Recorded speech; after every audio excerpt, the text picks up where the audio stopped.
اعوذ باللہ من الشیطان الرجیم بسم اللہ الرحمن الرحیم الحمدللہ والصلاة والسلام علی رسول اللہ وعلی آلہ وصحبہ اجمعین اشہد ان لا الہ الا اللہ واشہد ان محمدا عبدہ ورسولہ۔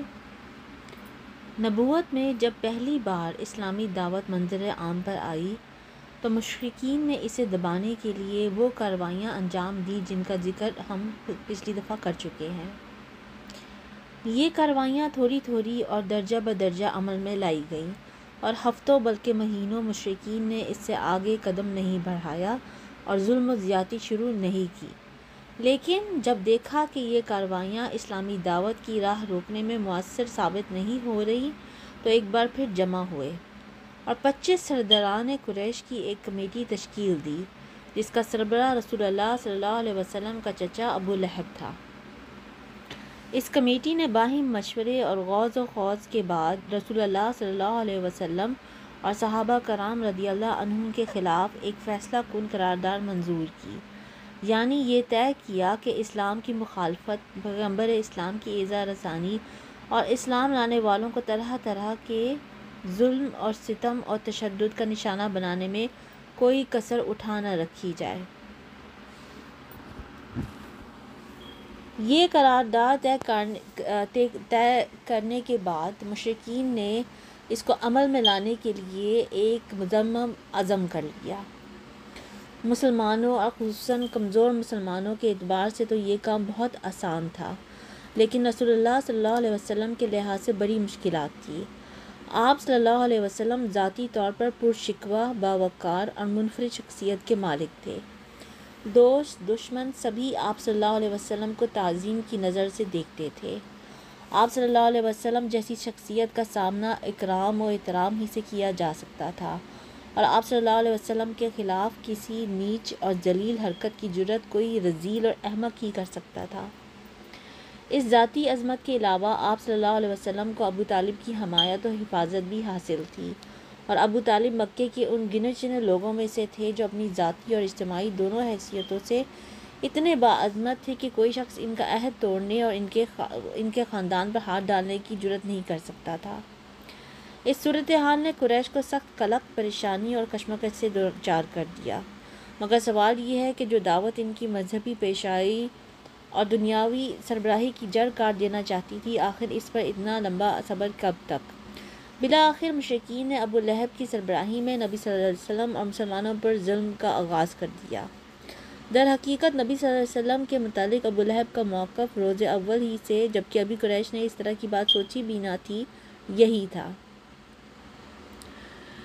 اس نے بنی ہاشم کی مجلس میں جو کچھ کیا، پھر کوہ صفا پر جو حرکت کی، اس کا ذکر ہم پہلے کر چکے ہیں۔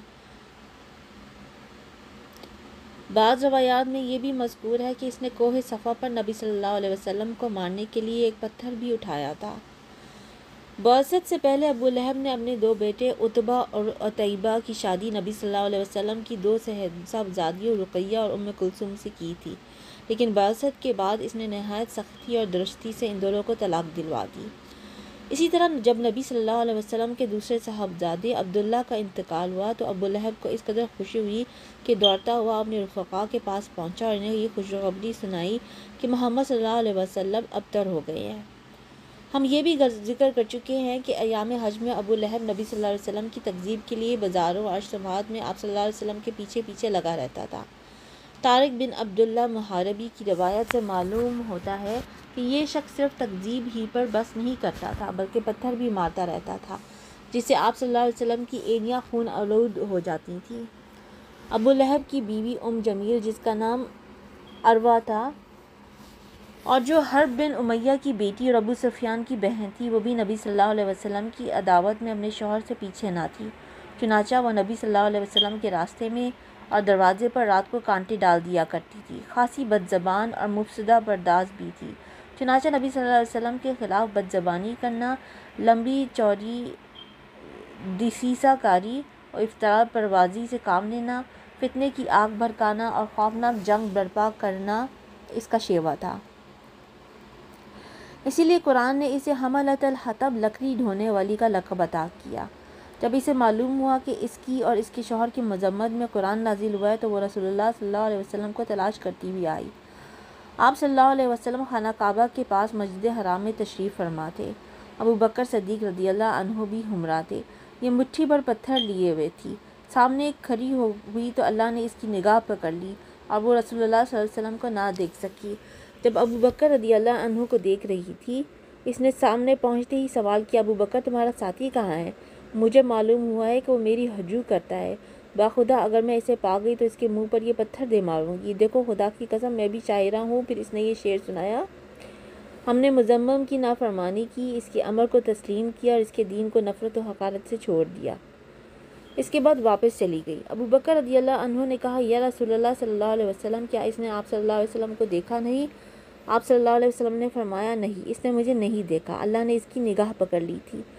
ابو بکر بازار نے بھی یہ واقعہ روایت کیا ہے اور اس میں اتنا مزید اضافہ ہے کہ جب وہ ابو بکر رضی اللہ عنہ کے پاس کھڑی ہوئی تھی تو اس نے یہ بھی کہا، ابو بکر تمہارے ساتھی نے ہماری ہجو کی ہے۔ ابو بکر رضی اللہ عنہ نے کہا، نہیں، اس عمارت کے رب کی قسم، نہ وہ شعر کہتے ہیں نہ اسے زبان پر لاتے ہیں۔ اس نے کہا، تم سچ کہتے ہو۔ ابو لہب اس کے باوجود یہ ساری حرکتیں کر رہا تھا کہ رسول اللہ صلی اللہ علیہ وسلم کا چچا اور پڑوسی تھا۔ اس کا گھر آپ صلی اللہ علیہ وسلم کے گھر سے متصل تھا۔ اسی طرح آپ صلی اللہ علیہ وسلم کے دوسرے پڑوسی بھی آپ صلی اللہ علیہ وسلم کو گھر کے اندر ستاتے تھے۔ ابن اسحاق کا بیان ہے کہ جو گروہ گھر کے اندر رسول اللہ علیہ وسلم کو اذیت دیا کرتا تھا وہ یہ تھا: ابو لہب، حکم بن ابی العاص بن امیہ، عقبہ بن ابی معیط، عدی بن حمرہ ثقفی، ابن الاسدہ ہذلی۔ یہ سب کے سب آپ صلی اللہ علیہ وسلم کے پڑوسی تھے اور میں سے حکم بن ابی العاص کے علاوہ کوئی بھی مسلمان نہ ہوا۔ ان کے ستانے کا طریقہ یہ تھا کہ جب آپ صلی اللہ علیہ وسلم نماز پڑھتے تو کوئی شخص بکرے کی بچہ دانی اس طرح ٹکا کر پھینکتا کہ وہ ٹھیک آپ صلی اللہ علیہ وسلم کے اوپر گرتی۔ چولہے پر ہانڈی چڑھائی جاتی تو بچہ دانی اس طرح پھینکتے کہ سیدھا ہانڈی میں جا گرتی۔ آپ صلی اللہ علیہ وسلم نے مجبور ہو کر ایک گھروندہ بنا لیا تاکہ نماز پڑھتے ہوئے ان سے بچ سکے۔ بہرحال جب آپ صلی اللہ علیہ وسلم پر یہ گندگی پھینکی جاتی تو آپ صلی اللہ علیہ وسلم اسے لکڑی پر لے کر نکلتے اور دروازے پر کھڑے ہو کر فرماتے، اے بنی عبد مناف، یہ کیسی ہمزائیگی ہے، پھر اسے راستے میں ڈال دیتے۔ عقبہ بن ابی معیط اپنی بدبختی اور خباثت میں اور بھرا ہوا تھا۔ چنانچہ صحیح بخاری میں حضرت عبداللہ بن مسعود رضی اللہ عنہ سے مروی ہے کہ نبی صلی اللہ علیہ وسلم بیت اللہ کے پاس نماز پڑھ رہے تھے اور ابو جہل اور اس کے کچھ رفقا بیٹھے ہوئے تھے کہ اتنے میں بعض نے بعض سے کہا، کون ہے جو بنی فلاں کے اونٹ کی اوجری لائے اور جب محمد صلی اللہ علیہ وسلم سجدہ کریں تو ان کی پیٹھ پر ڈال دے۔ اس پر قوم کا بدبخت ترین آدمی عقبہ بن ابی معیط اٹھا اور اوج لا کر انتظار کرنے لگا۔ جب نبی صلی اللہ علیہ وسلم سجدے میں تشریف لے گئے تو اسے آپ صلی اللہ علیہ وسلم کی پیٹھ پر دونوں کندھوں کے درمیان ڈال دیا۔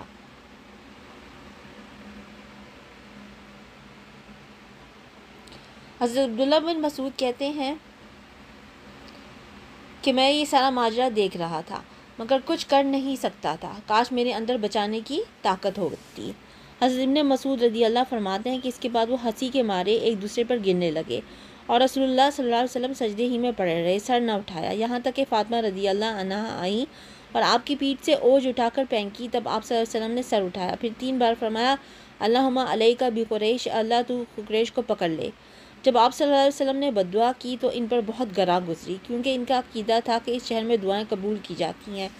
اس کے بعد آپ صلی اللہ علیہ وسلم نے نام لے لے کر بددعا کی، اے اللہ ابو جہل کو پکڑ لے اور عتبہ بن ربیعہ، شیبہ بن ربیعہ، ولید بن عتبہ، امیہ بن خلف اور عقبہ بن ابی معیط کو پکڑ لے۔ انہوں نے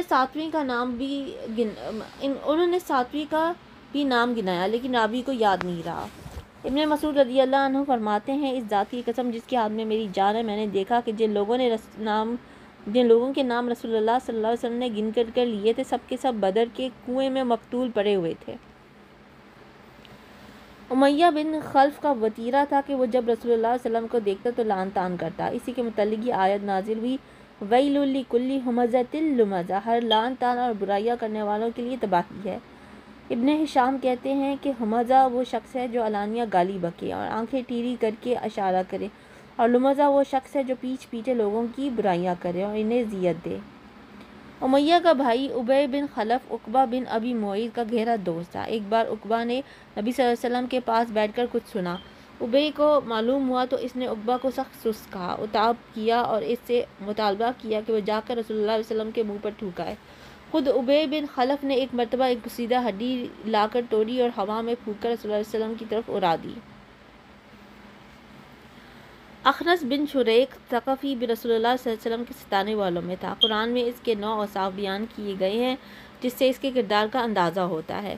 ارشاد ہے وَلَا تُطِعْ كُلَّ حَلَّافٍ مَّهِينٍ ہَمَّازٍ مَّشَّاءٍ بِنَمِيمٍ مَّنَّاعٍ لِّلْخَيْرِ مُعْتَدٍ أَثِيمٍ عُتُلٍّ بَعْدَ ذَلِكَ زَنِيمٍ۔ تم بات نہ مانو کسی قسم کھانے والے ذلیل کی جو لعن طعن کرتا ہے، چغلیاں کھاتا ہے، بھلائی سے روکتا ہے، ہر درجہ ظالم، بدعمل اور جفاکار ہے، اور اس کے بعد بد اصل بھی ہے۔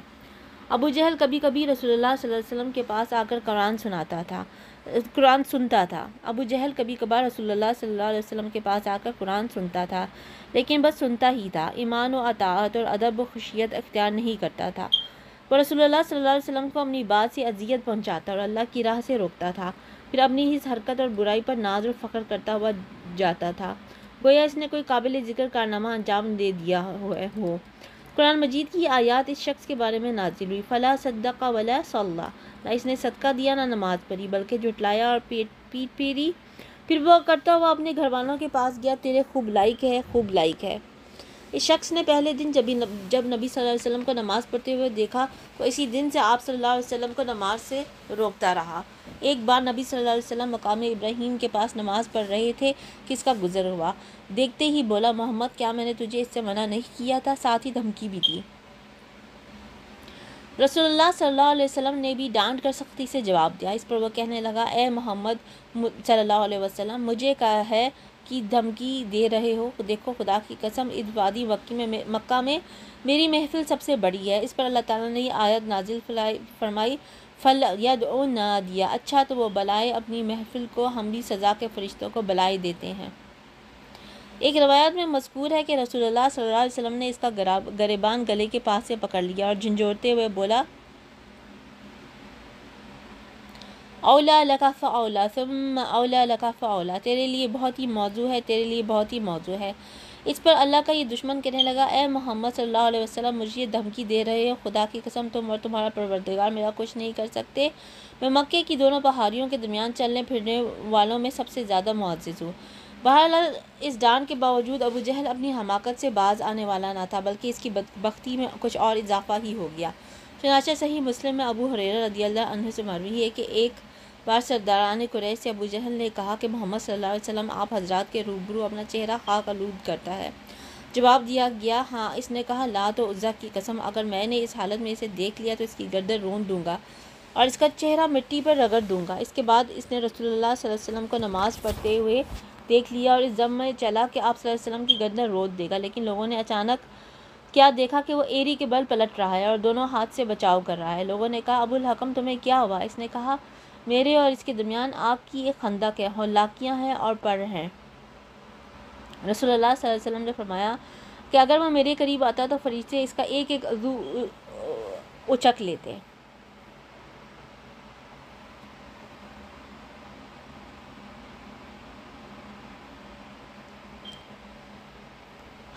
ستم کی یہ کاروائیاں نبی صلی اللہ علیہ وسلم کے ساتھ ہو رہی تھیں اور عوام و خواص کے نفوس میں آپ صلی اللہ علیہ وسلم کی منفرد شخصیت کا جو وقار اور احترام تھا، اور آپ صلی اللہ علیہ وسلم کو مکے کے سب سے محترم اور عظیم انسان ابو طالب کی جو حمایت و حفاظت حاصل تھی، اس کے باوجود ہو رہی تھیں۔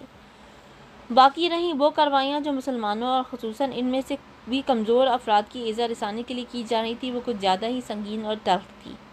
ہر قبیلہ اپنے مسلمان ہونے والے افراد کو طرح طرح کی سزائیں دے رہا تھا، اور جس شخص کا کوئی قبیلہ نہ تھا، ان پر اوباشوں اور سرداروں نے ایسے ستم روا رکھے تھے جنہیں سن کر مضبوط انسان کا دل بھی بے چینی سے تڑپنے لگتا ہے۔ ابو جہل جب کسی معزز اور طاقتور آدمی کے مسلمان ہونے کی خبر سنتا تو اسے برا بلا کہتا، ذلیل و رسوا کرتا اور مال و جاہ کو سخت خسارے سے دوچار کرنے کی دھمکیاں دیتا، اور اگر کوئی کمزور آدمی مسلمان ہوتا تو اسے مارتا اور دوسروں کو بھی یہی تلقین کرتا۔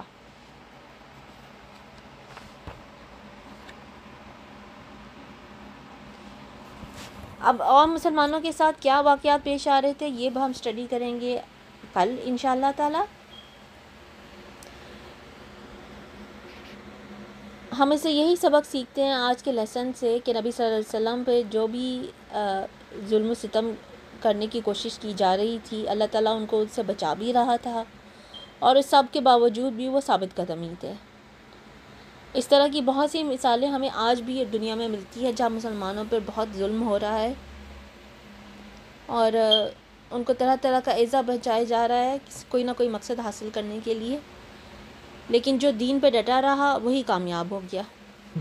سبحانک اللہم و بحمدک، اشہد ان لا الہ الا انت، استغفرک و اتوب الیک۔